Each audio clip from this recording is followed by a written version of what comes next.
믿기만 하라. 해야 될 것 하나, 하지 말아야 될 것 하나. 하지 말아야 될 건 뭐냐? 두려워하지 마라. 해야 될 건 뭐냐? 믿기만 하라. 우리 성도들은 말씀에 아멘 하시기를 축복합니다. 1년이 넘도록 지금 코로나 팬데믹 때문에 세계가 두려워하고 있습니다. 왜 이 코로나가 두렵습니까? 왜 그렇게 무서워해요? 감기 걸리면 별로 무서워 안 하잖아요. 감기 걸려서 죽는 사람도 있는데 감기 약이 있기 때문에 두려워 안 합니다. 독감으로 죽는 사람도 있잖아요. 독감 접종해서 또 죽는 사람도 있어요. 그러나 그 확률이 아주 낮기 때문에 두려워 안 합니다. 코로나19는 왜 그렇게 두려워합니까? 감염됐다, 바이러스가 왔다 이러면 검사를 확진이 판결나지요. 그 집 앞에 앰뷸런스가 왱왱왱 소리 나옵니다. 실려갑니다. 병원에 도착합니다. 병원에 방호복 입은 사람들이 이 의료복 입고 그 사람을 어디로 데려갑니까? 음압병원으로 데려가요. 이제 그때부터 감옥 아닌 감옥살이를 합니다. 그러다가 검사해 보니까 당신은 음성이구나, 치료됐다 이러면 이제 나와요. 그런데 그렇지 못하고 검사하고 또 검사하고 또 검사해도 계속 확진이, 계속 양성이 나와. 그러다가 폐에 전달이 되고 온몸이 쑤시고 열이 나고 문제가 생겨요. 그걸 이기지 못하면 어떻게 됩니까? 그 병 때문에 죽어요. 오늘 제가 정확한 통계는 아닙니다만 어제 우리나라의 확진자가 7만 8천여 명이, 7만 8천여 명 중에 죽은 사람 몇 명이냐? 어제 통계로 1,414명. 세계는 확진자가 9,879만 5천여 명. 이 적은 숫자가 아닙니다. 이 사망한 사람이 얼마나 되느냐? 212만 4천 명이 넘어요, 지금. 이 대구 인구가 250만이거든요. 대구 인구가 지금 몽땅 죽은. 그래서 코로나를 무서워합니다. 그런데 더 중요한 건요, 사망했다. 그래도 가족이 가보질 못해. 얼굴도 못 봐. 어떻게 됩니까? 바로 화장장으로 데려가요. 화장장에 가서 죄를 만들어가지고 이게 납골입니다 이러면서 이걸 받아들고 장례식을 하는 게 지금 현실입니다. 그래서 코로나가 무서운 거예요. 무서워 떤다 이 말입니다. 죽음은 이렇게 무서운 것입니다. 유명한 키에르케고르라는 사람은 이런 말을 했습니다. 인간은 모두 죽음에 이르는 병을 앓고 있다. 모든 인간은 지금 죽음에 이르는 병을 앓고 있어요. 곰곰이 한번 생각해 보세요. 태어나면서 울음소리 터뜨리면서 살겠다고 발부동한다 이러지요. 그때부터 이제 죽음을 향해 가는 거예요. 나이가 많은 분은 죽음을 향해서 더 가까이 간 거예요. 오늘 이 시간에 우리도 죽음을 향해서 가고 있는 거예요. 그런데 문제는 올 때는 순서가 있는데 갈 때는 순서 없다 그러잖아요. 그래서 많은 사람이 죽음을 두려워하는 것입니다. 오늘 본문 성경에도 보면 죽은 자를 살리신 예수님의 사건이 나옵니다. 성경에 보면 죽은 자를 살린 사건이 참 많습니다. 열왕기상 17장 2절. 이 말씀에 보면 엘리야가 죽은 사르밧 과부의 아들을 살린 사건이 기록됩니다. 또 열왕기하 4장 34절 말씀에 보면 엘리사가 수넴 여인의 죽은 아들을 살린 사건이 나옵니다. 신약 성경에 와서 보면 베드로도 바울도 죽은 자를 살린 적이 있어요. 예수님께서도 공생의 기간 동안에 죽은 자를 3번 살리셨습니다. 나인성 과부의 청년 아들, 죽어서 장례 가던 도중에 살려주셨습니다. 죽어 장사 지낸 후 나흘이나 되는 나사로의 무덤에 가서 나사로야 나오라 살려주셨어요. 그리고 또 오늘 본문에 보니까 야이로의 딸이 죽었습니다. 아이야 일어나라 살려주셨습니다.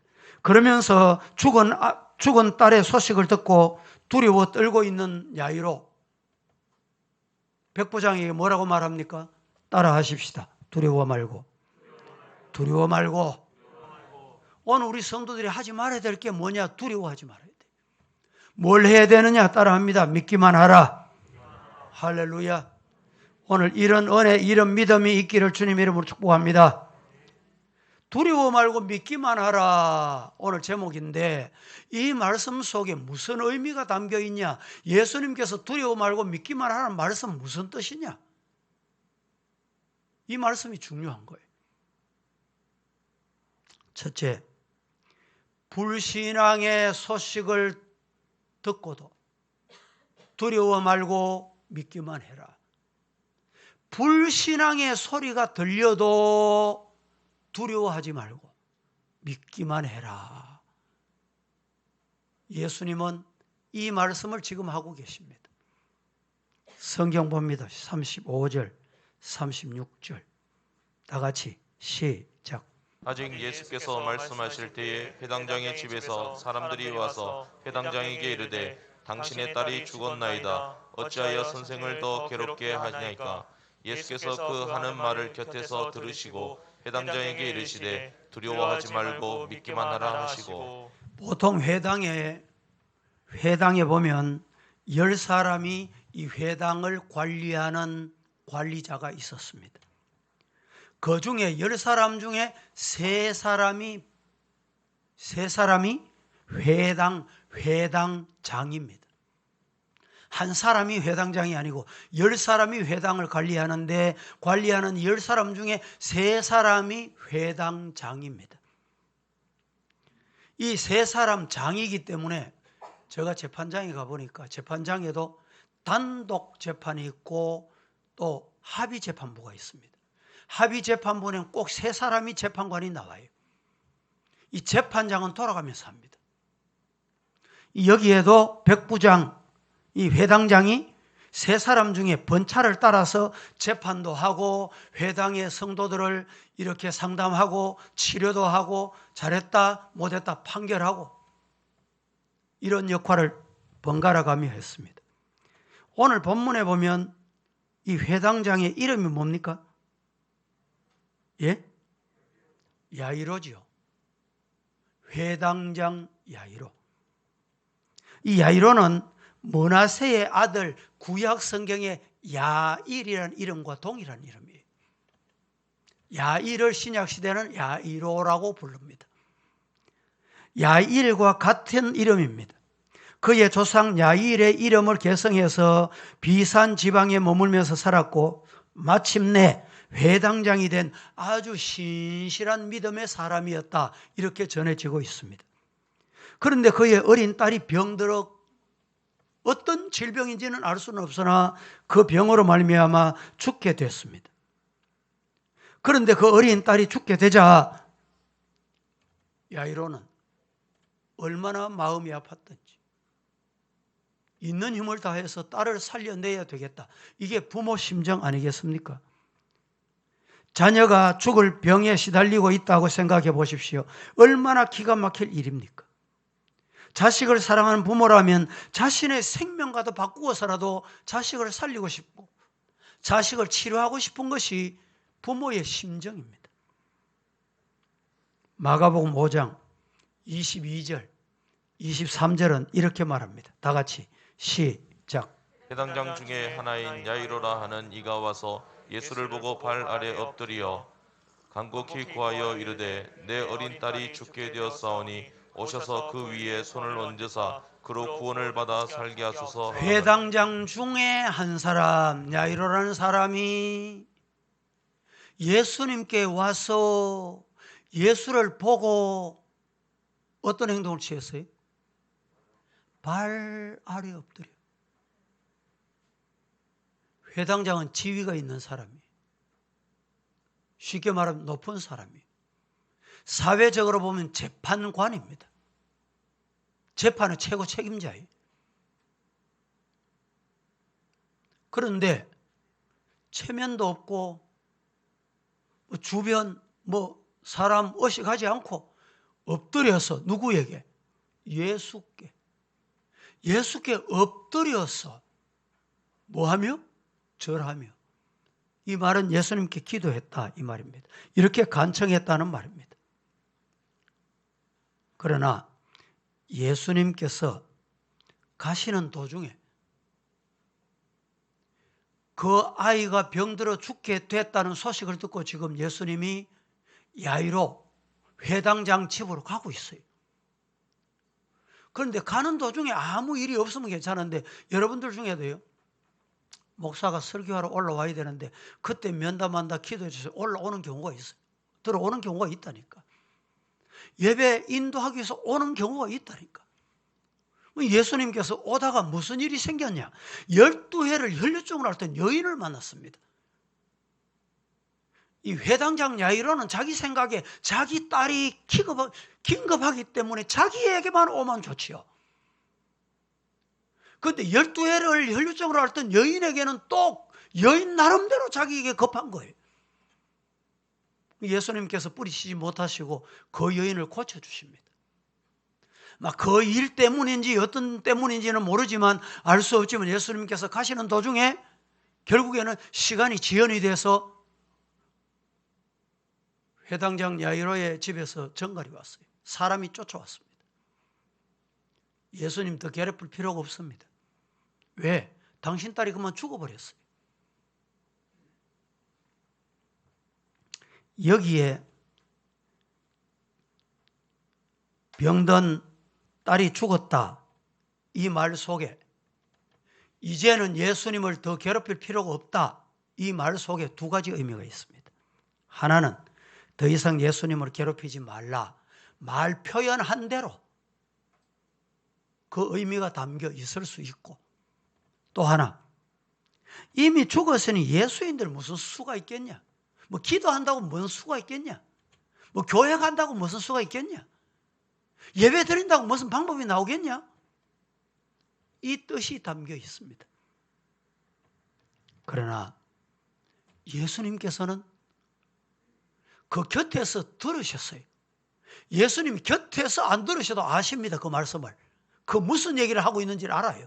그러나 예수님께서 곁에서 지금 말하고 있는 그 자의 말을 들으셨어요. 듣고 예수님께서 이렇게 말합니다. 두려워 말고 믿기만 하라. 다 같이 시작. 오늘 이 시간 여러분의 심령에, 우리 성도들의 가정에, 우리 교회에, 혼란한 이 나라에, 코로나 팬데믹 때문에 지금 세계가 요동치는 이때 따라하십시다. 두려워 말고 믿기만 하자. 어제 뉴스를 듣자 하니 어떤 나라에서 백신이 보급돼서 이제 백신을 맞는데 어디 거는 내가 백신을 접종하겠다, 맞겠다 이 동의하는 쪽이 국민 중에 우리나라가 아니고 지금 유럽의 어느 나라, 그 나라에서 그 백신은 맞겠다 이게 한 70%, 80%예요. 그런데 또 우리 가까운 어느 나라가 이 백신이 개발된 나라가 있어요. 이 나라 백신을 맞겠다 14%밖에 안 된대. 그 나라 백신을 안 맞겠다는 거예요. 여러분, 한때 정말 백신만 나오면 다 해결될 줄 알고 하나님 빨리 백신이 개발되게 해주세요. 우리나라도 지금 백신이 아마 다음 달, 이제 하루 남았습니다. 다음 달 되면 들어온다. 백신 들어온다고 다 되는 게 아니에요. 의료전부터 맞고 환자부터 맞고 그 뭐 우리나라가 5천만 중에 300만밖에 안 되는 거예요. 상반기가 지나서 맞을 수 있는 사람이 극소수예요. 11월 달까지 가도 우리 국민이 다 맞을 수 있을지 할지. 맞아도 2차를 또 맞아야 돼. 이렇게 보면 4월 달에 선거도 있고 내년 3월 때는 선거도 있고 참 불안합니다.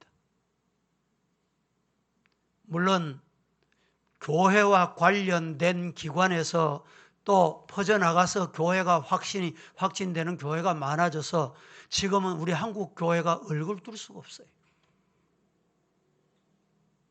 우리 교회는 없잖아요. 마음대로 정말 예배 드리고 싶어요. 그런데 그렇게 하다가 혹여라도 단 한 사람이라도 교회 갔다 어떻게 되겠어요? 어제 뉴스 보니까 뭐 어느 기관에는 막 계란이 비싼데 요새는 계란이 비싸다니까. 그 비싼 계란을 막 기관을 향해 던지고 교회를 향해 던지고 말이지.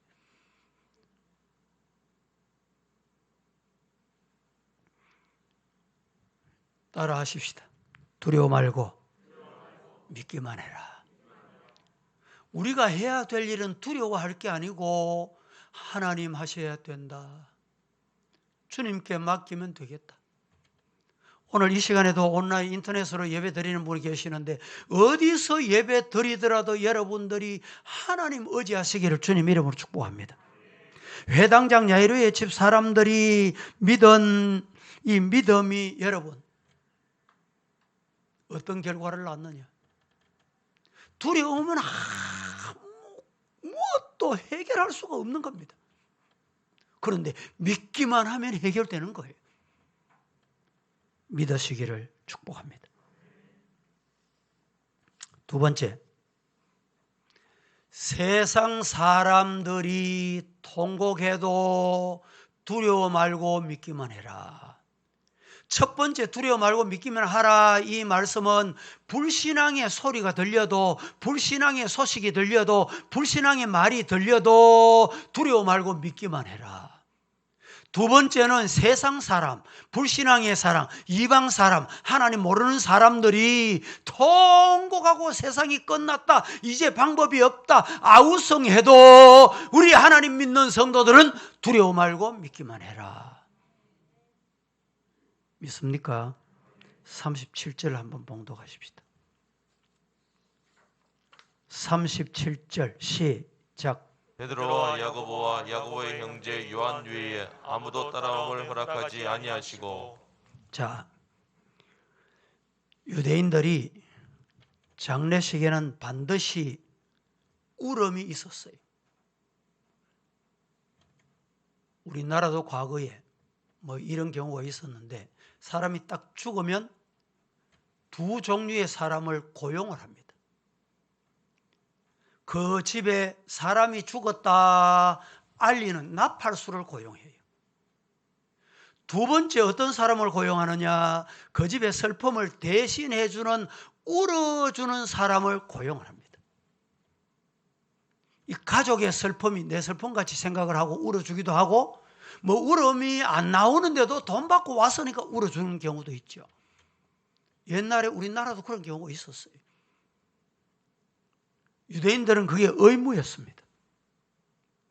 회당장 야이로의 집에서는 딸이 죽자 심한 통곡 소리가 퍼져나가기 시작했습니다. 이때 고용된 여자들의 울음소리, 가족의 통곡 소리, 피리 부는 소리, 온 집안이 떠들썩했습니다. 이 세상에는 슬픔의 통곡 소리와 헌화와 슬픔이 가득한 곳입니다. 수많은 사람이 눈물 흘리고 살아갑니다. 그중에 아픈 가슴을 안고 소리 없이 눈물을 흘리며 살아가는 사람들도 있습니다. 소리가 들리는 울음도 있지만 안 들리는 울음도 있어요.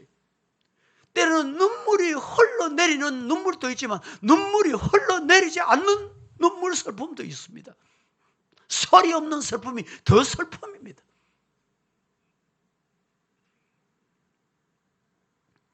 그 중에는 아픈 가슴을 안고 소리 없는 눈물을 흘리며 살아가는 사람들이 있었을 겁니다. 왜? 한마디로 그에게는 절망, 이것밖에 더 이상 희망이 없기 때문에 끝이다, 안 된다, 이것 때문에 넋을 잃고 우는 사람들, 바로 이런 사람입니다. 그러나 예수님께서는 이런 상태에 있는 인간을 찾아오셔서 헌화하며 통곡하지 말고 뭐 해라? 두려워하지 말고 믿기만 해라. 사실 우는 사람들의 심리 속에는 예수님을 향한 원망도 있었을 겁니다. 예수님, 왜 우리 딸이 죽어간다고 하는데 좀 달려오시지? 왜 오시다가 그 다른 일에 주저거립니까? 예수님은 사랑도 없습니까? 아마 이렇게 예수님을 향해서 원망했을 겁니다. 분명히 그 마음이 담겨 있어요. 절대권을 가지신 생명의 주님께서는 시간이 좀 늦었다고 문제 해결을 못 하시겠느냐, 이런 믿음이 있었다면 그들이 이렇게 원망스러운 울부짖음에 그들은 두려워하지 않았을 것입니다. 우리 주님은 최고의 상황, 최악의 상황을 최고의 상황으로 바꾸실 수 있다. 믿습니까? 최악의 상황을 최고의 상황으로 우리 예수님은 바꾸실 수 있다. 예수님은 하실 수 있다.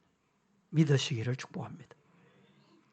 절대 절망의 상황에도 우리 예수님은 해결하실 수 있다.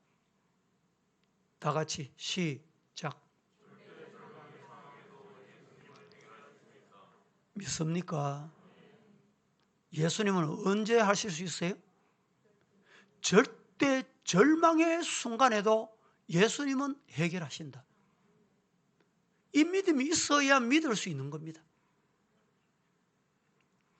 우리의 삶에 있어서도 때때로 예수님의 응답이 내 생각, 내 방법과 달리 지연되고 또 지연될 수가 있습니다. 그러나 그것은 주님의 거절이나 실수가 아님을 알아야 합니다. 가장 적절한 시간, 더 놀라운 방법으로 기적을 일으키시고 문제 해결을 위해 하나님의 계획이 있다 믿으실 수 있기를 주님 이름으로 축복합니다. 진주는 어떻게 생겨납니까? 폭풍과 풍랑으로 바닷물이 밑바닥부터 뒤집어져서 모래알이 둥둥 떠다니다가 마침내 부드러운 조개 속에 떨어져 상처를 내게 되는 것입니다. 이때 두 가지 가능성이 있습니다. 피를 흘리다가 썩어 죽는 경우가 있어요. 그건 끝입니다. 모래알이 들어가면 그것이 피가 되어 그냥 썩어서 죽습니다. 이것은 불신앙의 사람의 결과입니다. 그런데 반대로 불의의 침범자인 모래알을 자신의 진액을 수천 수만 겹 감싸서 마침내 영롱한 빛을 만들어내는 진주, 그것이 생겨나게 되는 것, 이것이 신앙인의 모습이어야 합니다. 여러분은 과연 오늘 이 고통과 상처를 어떻게 처리하시렵니까? 개인에게 찾아온 이 고통과 상처, 가정에 찾아온 것, 교회에 찾아온 것 어떻게 해결하시렵니까? 그런데 피투성이 돼서 썩어 죽고 말렵니까? 나의 가장 피땀, 눈물, 진액을 뽑아내서 그 모래알을 영롱한 진주로 만들어낼 수 있기를 주님 이름으로 축복합니다. 세 번째, 비신앙의 사람이 비웃어도 두려워 말고 믿기만 해라. 이런 경우가 많습니다. 저 사람 봐라. 저 바보 같은 사람. 말 한마디도 못하고 저 봐. 이 교회도 보면요, 연세가 조금 들고 이러다 보면 이제 정신적으로나 또 아니면 치매 현상이나 이런 게 나타나는 경우가 있거든요. 여러분들이 교회 오셔서 조심을 하셔야 돼요. 그래야 하나님이 그런 걸 막아주세요. 비신앙의 사람이 비웃어도 따라하십시다. 하나님은 아신다. 따라합니다. 하나님은 뭐 하실까요? 들으신다. 비신앙의 사람이 손가락질하고 비웃어도 두려워 말고 믿기만 해라. 하나님께서 노아에게 내 심판한대, 방주 지으래. 노아는 저 높은 산에 올라가서 방주를 지었어요. 가진 수모 비웃음을 다 당했습니다. 그래도 노아는 하나님의 명령대로 하나님만 믿었어요. 말씀 붙잡고 방주를 끝까지 지어냈습니다. 아이고, 남 목소 저 봐, 저 바보 같은 사람. 비신앙의 사람이 비웃어도 저는 하나님만 바라보는 거예요. 우리 성도들이 이런 성도 되기를 예수님 이름으로 축복합니다. 거기에 하나님이 역사하는 거예요. 성경 한번 봅니다. 39절 말씀. 다 같이 시작. 들어가서 그들에게 이르시되 너희가 어찌하여 떠들며 우느냐 이 아기가 죽은 것이 아니라 잔다 하시니. 자, 이 말씀은 아이가 죽은 것이 아니라 잔다 하시니, 이 개역 성경에는 저희가 비웃더라 이렇게 되어 있어요. 비신앙의 사람은 비웃습니다.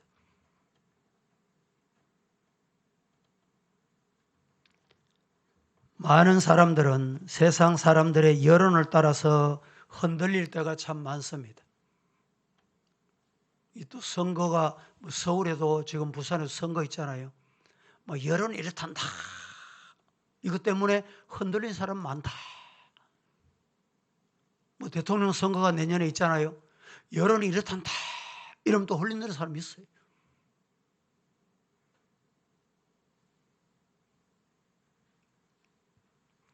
회당장의 집에서 사람들이 달려와서 당신의 딸이 죽었다 전달을 했습니다. 이 죽음을 확인한 회당장의 가족들과 조문객들은 헌화하며 심히 통곡했습니다. 그러나 예수님께서는 뭐라고 말씀하셨느냐? 예수님 말씀은 달라요. 뭐라고? 이 아이가 죽은 것이 아니라 뭐 한다? 잔다. 예수님께서 소녀의 죽음을 잠으로 표시한 이유가 뭘까? 그 중에 한 가지는 죽음은 영원한 이별이나 사별이 아닙니다. 잠에서 깨어나는 것처럼 다시 깨어나 부활하는 순간이 있다. 믿으시기를 축복합니다. 예수님께서는 공수표만 남발하신 것이 아니라 실제로 잠자는 아이를 깨우셨습니다. 잠자는 아이를 깨우신 예수님의 몇 가지 단계가 있었습니다. 화면 보십시다. 첫째, 불신앙의 무지자들을 내보냈어요. 하나님 앞에 하나님의 일을 하는데 불신앙의 사람이 곁에 있으면 될 일이 안 되는 경우가 있어요. 예수님께서 이 아이를 살리시기 위해서, 깨우시기 위해서 불신앙의 사람을 내보냈어요. 두 번째, 예수님께서 이 아이를 살리실 때 아이의 손을 꽉 잡았어요. 꽉 잡고 일으키시면서 하신 말씀이 달리다굼. 아이야 일어나라. 소녀야 일어나라. 믿으시기를 주님 이름으로 축복합니다.